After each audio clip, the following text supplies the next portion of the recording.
Salut tout le monde, soyez les bienvenus sur ma chaîne. Moi je m'appelle Patrick et aujourd'hui je vais vous montrer un relooking de la terrasse de mon copain. Le challenge c'était, écoute, refaire la terrasse mais il faut que ça coûte le moins possible. Si j'ai réussi, je vous laisse ça découvrir dans cette vidéo. Et c'est parti.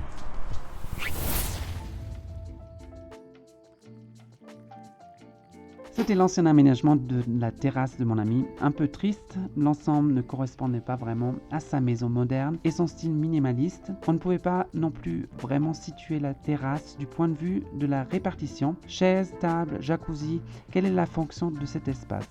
C'est là que je suis intervenu. Et ceci c'était mon idée à ce projet, de construire un pare-vue en possibilité de s'allonger pour qu'on puisse attribuer une fonction à cet espace et le rendre un peu plus confortable, de recycler les meubles existants et les rendre plus accueillants, le tout à un prix raisonnable. Tout d'abord, j'ai commencé à construire le cadre pour le brise-vue. J'ai utilisé du bois de pin pour construire le corps. C'est très simple, vous avez besoin de 2 cadres et des lattes transversales pour poser le caisson. Vous fixez le cadre avec des équerres ou des vis, comme vous préférez. Dans mon cas, j'ai opté pour des équerres solides. Comme le bois est exposé aux intempéries et qu'il s'agit du cadre inférieur de mon caisson, je vous conseille de le recouvrir d'un ruban isolant qui empêche l'humidité d'endommager le bois. Vous l'appliquez tout autour, partout où le cadre inférieur est exposé à l'eau. Je vous mets un lien vers tous les produits que j'ai utilisés pour ce DIY dans la boîte d'informations afin que vous puissiez tout voir d'un seul coup d'œil. Une fois les 2 cadres en place, on passe aux pièces latérales qui donnent la hauteur et servent aussi de piliers pour stabiliser l'ensemble du caisson. Sur une longueur de 3 mètres, j'ai placé un pilier tous les 50 cm, ce qui fait 12 piliers au total, 6 pour l'avant et 6 pour l'arrière. Et pour que le cadre ne repose pas sur le sol à cause de l'humidité, j'ai encore fixé un patin en plastique sur la face inférieure de chaque pilier. Maintenant, il ne me manque plus que le cadre supérieur que vous fixez avec des longues vis et vous avez terminé le corps de votre bac à plantes. Maintenant, vous vous demandez certainement comment je vais transformer le tout en récipient. Et oui, le mieux, c'est de prendre une bâche d'étang que vous trouvez dans un magasin de bricolage et de fixer le tout avec une cloueuse électrique ou de simples clous. Je vous conseille quand même la cloueuse électrique, elle est beaucoup plus appropriée. Et une fois que vous avez mis en place la bâche, n'oubliez pas de faire des petits trous dans le fond de la bâche pour que l'eau puisse s'écouler et que les plantes ne pourrissent pas. Pour le revêtement latéral, j'ai utilisé des chutes de bois que mon ami avait encore récupérées du sol de la terrasse, du teak, qui n'avait besoin que d'un peu d'amour et d'une raboteuse pour retrouver son aspect d'origine. J'ai ainsi pu réutiliser ce bois noble et économiser de l'argent.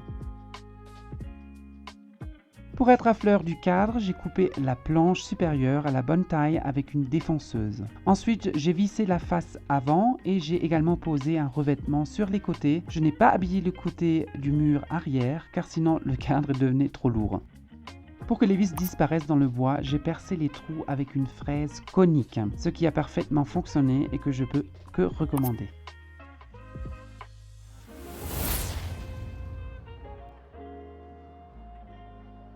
Pour que l'ensemble soit encore beau d'en haut et que l'armature soit protégée, j'ai posé des planches supérieures. Malheureusement, il ne me restait plus de teak et j'ai dû mettre des planches de pin. Pour que l'ensemble ait l'air professionnel, il faut travailler avec des angles de 45 degrés.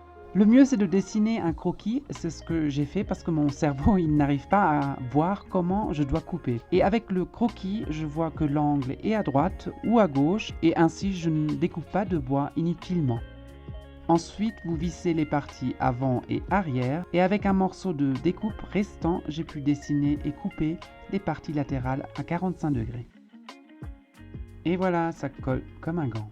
Vissez les parties latérales ainsi que les parties avant et arrière et percez également les trous avec une fraise conique pour que les vis ne soient pas visibles et que vous puissiez les mastiquer plus tard avec de la pâte à bois. Il se peut que certaines lames de scie ne parviennent pas à couper un angle parfait de 45 degrés, sans qu'on voit une petite fente comme c'est le cas pour moi, mais ce n'est pas un problème, mettez un peu de pâte à bois dans les fentes et sur les têtes de vis, avec une spatule ou le doigt. Attendre que ça sèche et passer un papier de verre fin 180-220 et vous ne verrez plus rien. Comme je n'avais pas du teak pour le haut, j'ai pensé que le bois devait être peint de la même couleur que la façade du mur, afin que ma palette de couleurs ne comporte pas trop de teintes différentes. Pour cela, j'ai d'abord utilisé une sous-couche pour protéger le bois et ensuite un vernis gris clair pour l'extérieur. Comme ça, le bois est protégé de la pluie et du soleil. Ce que vous voyez ici, c'est après la sous-couche et cela semble très blanc. Ce n'est plus le cas après avoir peint avec la couleur gris clair, du coup, cela s'intègre parfaitement du reste. Et notre chien a également apprécié la couleur.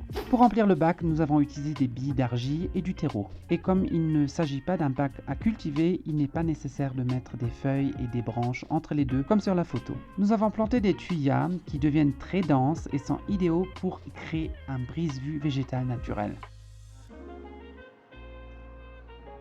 Pour que les soirées soient encore plus agréables, j'ai trouvé une belle chaîne de lampes solaires avec une lumière chaude que j'ai placée entre chaque tuyau.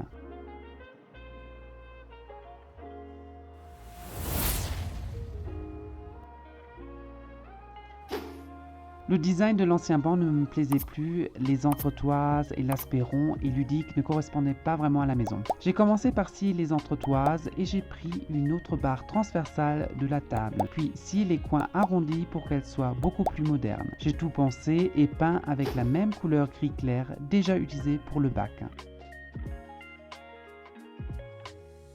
Je voulais absolument une petite table d'appoint pour les chaises longues et je l'ai cherchée en vain jusqu'à ce que je tombe sur cette photo qui m'a inspiré et je me suis demandé comment je pouvais en faire une mais pas en verre. Et je vous montrerai comment j'ai construit cette table d'appoint mais dans ma prochaine vidéo. Sinon la vidéo d'aujourd'hui elle serait beaucoup trop longue. Et maintenant reste la touche finale avant le résultat qui est devenu juste magnifique.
Oui, j'espère que ça vous a plu.